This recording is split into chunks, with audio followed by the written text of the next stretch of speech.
لو الحكاية فيها إن فيتو.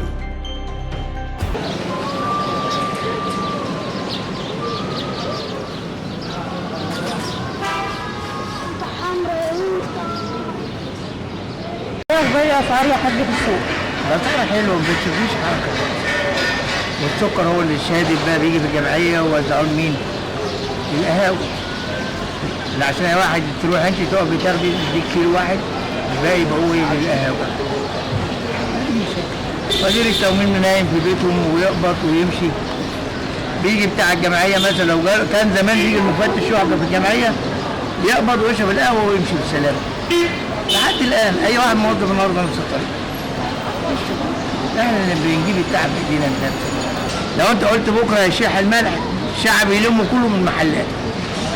لا احنا بتوع شعات بس كلام. الشعب غلبان يعني السكر نزل في السوق ولا لسه نزل امبارح في الجمعيه بيقولوا النفر كيلو، انا ما بقدرش اجيبه لو ببلاش حتى. ووزعوا بقى القهوه. طب ما سالتش في السوبر ماركت نزل ولا لا؟ ما اروحش يا بنتي اكتب عليك. الراجل تعبان وقاعد حتى اشوف له بتعيش. اسعار مرتفعه جدا. اسعار الناس مش قادره يعني تشتري، يعني لو حاجه ممكن الواحد يقدر يبطلها كان بطلها، اما الاكل الواحد مش هيقدر يبطلها. الاكل في ناس مش قادره تشتري الاكل لانه غالي، كل حاجه غاليه، السكر مش موجود، الزيت دي غالي، كل حاجه غاليه، غير ان في بطاله يعني مفيش شغل. طب ايه رايك في غلو السكر واختفائه من السوق؟ رايي اقول ايه، الامر لله، مفيش بايدي حاجه اعملها. صوتنا حتى يعني صوتنا مش واصل، نتمنى ان صوتنا يوصل لحد. طب انت سمعت عن حملة الشعب يؤمر؟ سمعت عنها. بعد ما الحملة دي نزلت غيرت حاجة في الأسعار؟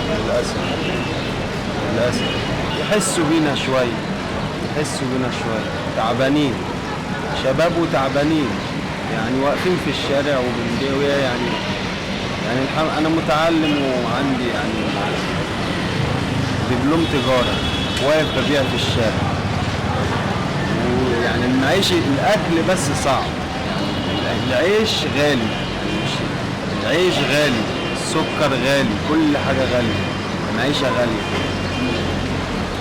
معايا طفل بعد سنتين لما يخش المدرسة بفكر من دلوقتي، بعد سنتين بفكر له من دلوقتي، لما الشنطة بس ب150 جنيه، امال هقدم له في المدرسة بكام؟ زي الفل، والدنيا زي الفل، ومصر زي الفل، وتفضل هي طول عمرها مصر، هي مصر.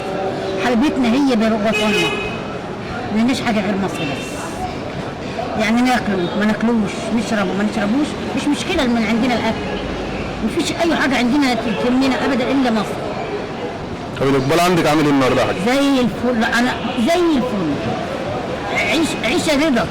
عايزين احنا من كده اكتر من كده تاني، عايزين الامان ومأمنيننا وحلوين وربنا يبارك لنا في جيشنا وفي شرطتنا وفي شعبنا وفي رئيسنا وفي عمرنا كله. اسعار اليومين دول مرتفعه طبعا شويه. ايوه السوق عامل ايه طيب؟ السوق الاقبال ضعيف طبعا، الحاجه غاليه والاقبال على ضعيف، يعني نسبه البيع والشراء 60%. والله هو السكر طبعا السكر غالي، السكر بنجيبه ب9 جنيه وب10 جنيه وبندور عليه في المحلات ما بنلاقيش كمان. ب9 جنيه وب10 جنيه ومش موجود. دلوقتي بتجيب كيلو سكر كانك بتجيب حاجه يعني حاجه جامده، حاجه كبيره.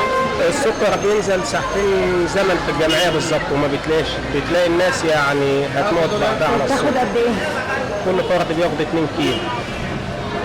سمعت عن حملة الشعب يؤمر؟ عن حملة الشعب يؤمر طبعا سمعت عنها. اتغير حاجة بعديها؟ ولا أي حاجة اتغيرت، ولا أي حاجة. طب الحاجة غليت ولا هي زي ما هي؟ الحاجة غليت طبعا، الحاجة غليت، مفيش حاجة زي ما هي. فيتو.